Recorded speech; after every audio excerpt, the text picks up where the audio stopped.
Shevgaon share market प्रकरणाला आता नवं वळण. आर्थिक गुन्हे शाखेतील पोलीस कर्मचाऱ्यावर पैशांची मागणी केल्याचा आरोप.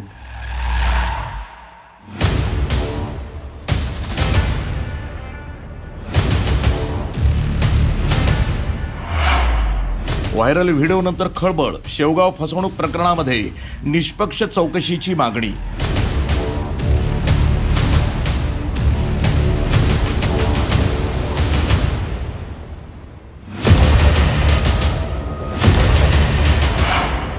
आरोपी करण्याची भीती दाखवून पैशांची मागणी. गुंतवणूकदारांचा गंभीर आरोप. अधिकृत चौकशी सुरू.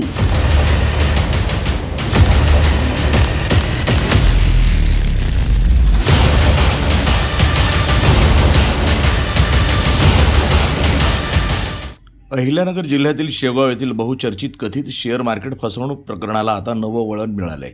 या प्रकरणाच्या तपासादरम्यान आर्थिक गुन्हे शाखेतील एका पोलीस कर्मचाऱ्यावर गुंतवणूकदाराकडून पैशाची मागणी केल्याचा गंभीर आरोप करण्यात आलाय.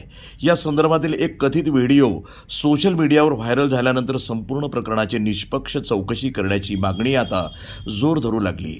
शेवगाव येथील कोट्यवधी रुपयांच्या कथित शेअर मार्केट फसवणूक प्रकरणामध्ये अनेक गुन्हे दाखल असून त्यापैकी काही गुन्ह्यांचा तपास आर्थिक गुन्हे शाखेकडे वर्ग करण्यात आलाय. मात्र तपास प्रक्रियेदरम्यान न्याय मिळवून देण्याऐवजी आरोपी करण्याची भीती दाखवत पैशांची मागणी करण्यात आल्याचा आरोप काही गुंतवणूकदारांनी केलाय. गुंतवणूकदार यशवंत पाटेकर, हर्षल दौंड आणि उमाकांत ढगे यांनी 17 जुलै रोजी केलेल्या तक्रारीनुसार आर्थिक गुन्हे शाखेतील पोलीस अंमलदार दिनेश राठोड यांनी व्हॉट्सॲप कॉलद्वारे संपर्क साधून चौकशीसाठी बोलवलं आणि आरोपी करण्याची भीती दाखवत पैशांची मागणी केल्याचा दावा करण्यात आलाय. तक्रारदारांनी या प्रकरणाची लेखी तक्रार जिल्हा पोलीस अधीक्षक, अप्पर पोलीस अधीक्षक तसंच लाचलुचपत प्रतिबंधक विभागाकडे दिली असून माहिती अधिकार कायद्याअंतर्गत या तक्रारींवर झालेल्या कारवाईची माहिती मागवली आहे. दरम्यान सोशल मीडियावर व्हायरल झालेल्या एका कथित व्हिडिओमध्ये 4 चाकी वाहनानं 2 लाख रुपये स्वीकारल्याचा दावा करण्यात आलाय. या आरोपानंतर तपासाचे नेतृत्व कोण करत होतं, संबंधित पोलीस कर्मचाऱ्यानं नेमकं कोणासाठी पैशांची मागणी केली, तसंच या प्रकरणात इतर कोणाचा सहभाग आहे का याची निष्पक्ष चौकशी ही करण्याची मागणी नागरिक आणि तक्रारदारांकडनं होतीये. सध्या या प्रकरणातील आरोपांची अधिकृत चौकशी सुरू आहे. संबंधित पोलीस कर्मचाऱ्यांकडनं किंवा पोलीस विभागाकडनं या आरोपांवर अधिकृत भूमिका समोर आलेली नाही.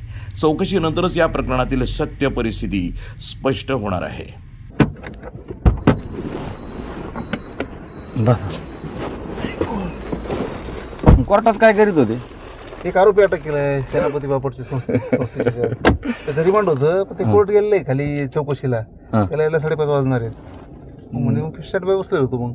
मग चला मग ते आता हे आपल्याला किती आपलं कसं तुम्ही आले होते जण? हा 3 जण बोललेले आहेत ना. मग ठीक आहे, मग हा मग आलेले असेल तर घेऊ करून. हा तुमचं बरं. हे 2 आणि नाही पैसे एक 2-4 दिवस थांबा ना, अजून एक 2-3 दिवस हे पैसे यायला. मग तुम्हाला अजून एक 2 लाख रुपये देणार आहेत. ते 4 म्हणले. Hi, what can I do for you? मग 4 म्हणले होते ते. मग किती करायचे? असं करा, एक काम करा, 4.5 करून टाका.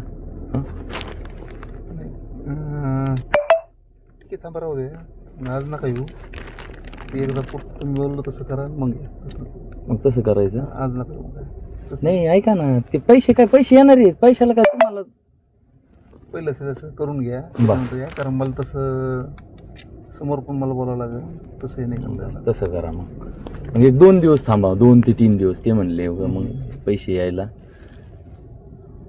मग कसं करता? मग हे तोपर्यंत हे करून घ्यायचं का? नाही, मग हे थांबून घेऊ आणि मग हे पूर्ण झाले का मग हे करू.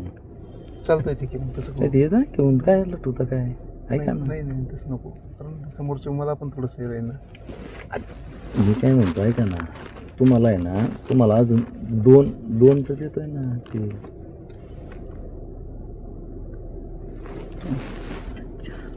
4 मध्ये टाका ना, काय अडचण नाही. पक्कच मी बोललोय पुढं बोललोय मी, मला हे नाही बोलतो. नाही का? मग न केलेलं बरं राहील मला. ते माझा संबंध नाही, बरोबर आहे ना. मी शब्द पुढे देऊन बसलो. आणि आता मी हे राहील म्हणल्यावर ते माझ्या बरं. अजून त्यांना बोलतो, अजून एक त्याच्यात टाका, 3 पूर्ण करा. मग काय अडचण आहे? बोलतो ना मी तुम्हाला. 2 दिवसात परत रिटर्न येते ना पैसे. मग काय अडचण आहे?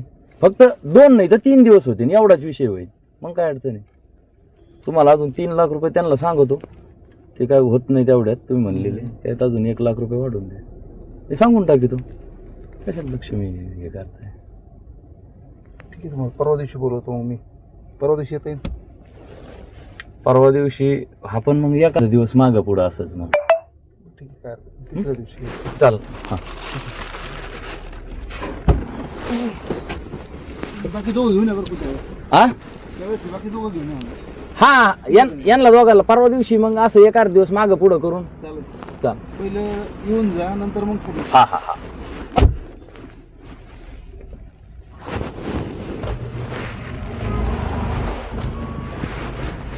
साहेब, वृत्तसंपादन विभाग, न्यूज टुडे 24, अहिल्यानगर.